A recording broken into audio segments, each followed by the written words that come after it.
Hey everyone, I hope you all are well and staying safe. आज हम discuss करेंगे Indian contract act 1872 का section 62 जिसमें novation of contract के बारे में बताया गया है।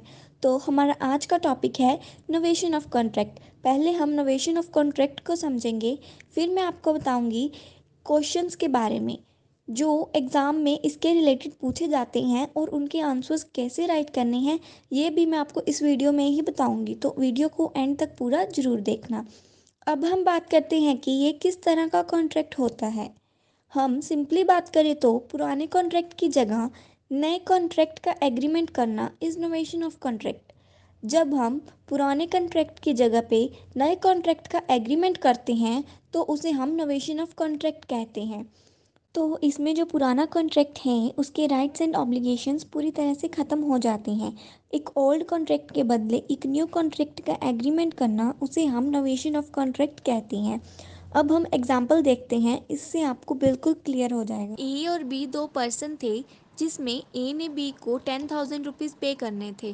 किसी प्रॉब्लम की वजह से ए बी को पैसे नहीं दे सकता था। अब ए बी और सी के बीच में एक एग्रीमेंट हुआ कि ए ने जो पैसे देने थे बी को अब सी पे करेगा बी को।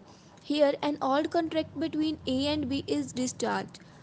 अब अगर सी बी को पैसे नहीं देता या अपना कॉन्ट्रैक्ट बी के साथ पूरा नहीं करता तो इसके लिए अब ए लायबल नहीं होगा, क्योंकि पुराने एग्रीमेंट की जगह पे जो नया कॉन्ट्रैक्ट हुआ था उसमें सी ने पैसे देने थे बी को, इसलिए अगर कॉन्ट्रैक्ट पूरा नहीं होता है तो उसमें सी लायबल होगा, ए नहीं।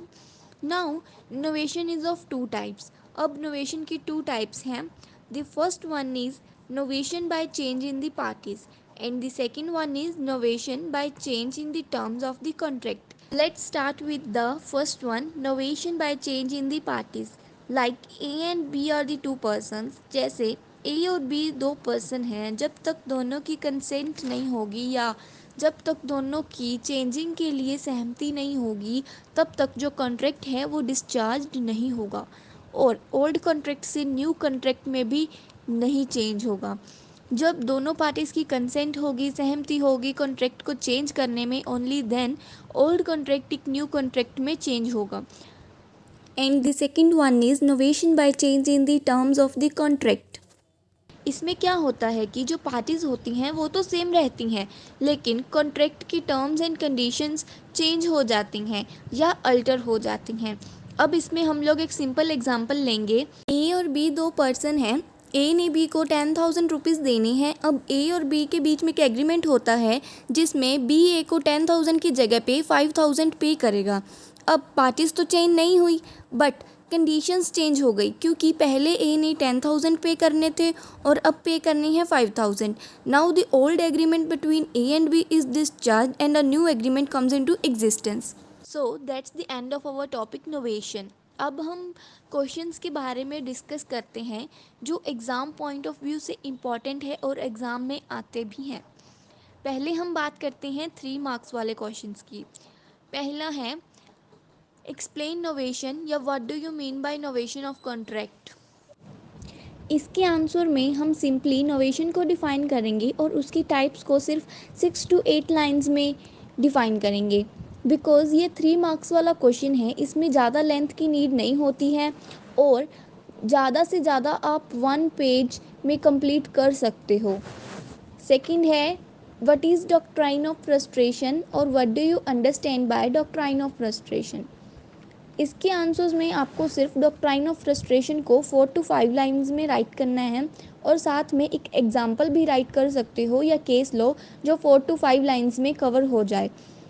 इससे आपका 1 पेज जो है वो कंप्लीट हो जाएगा। और इस टॉपिक पे भी मैंने वीडियो अपलोड कर दी है जिसका लिंक मैंने डिस्क्रिप्शन बॉक्स में दे दिया है, वहाँ से आप डॉक्ट्राइन ऑफ फ्रस्ट्रेशन के नोट्स प्रिपेयर कर सकते हैं एंड उसमें इजी एग्जांपल्स हैं and case law in short में है।